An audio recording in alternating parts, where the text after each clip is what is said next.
Welcome to JH. Have you heard about Curvola.com? It's an online store claiming to sell sculpting denim that lifts, shapes, and provides all-day comfort.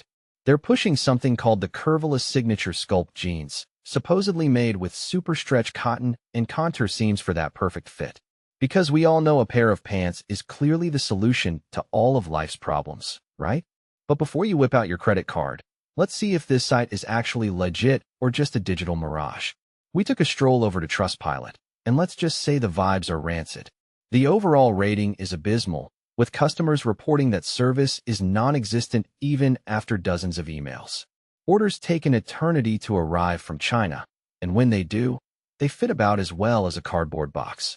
Apparently, sculpting is just a fancy word for we're keeping your money and you're keeping the disappointment. People are calling it a flat-out scam because getting a refund is harder than finding a unicorn. The red flags don't stop there. The website is suspiciously new, having only been registered this past July.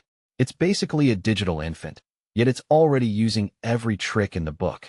Most of the product images look like they were borrowed from the rest of the internet, which is a great sign if you enjoy buying things that don't actually exist.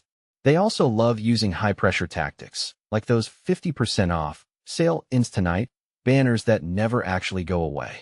Nothing screams trustworthy like a countdown timer that's been stuck on 10 minutes for 3 weeks. To top it all off, their customer support is just an email address, no phone number, and no live chat.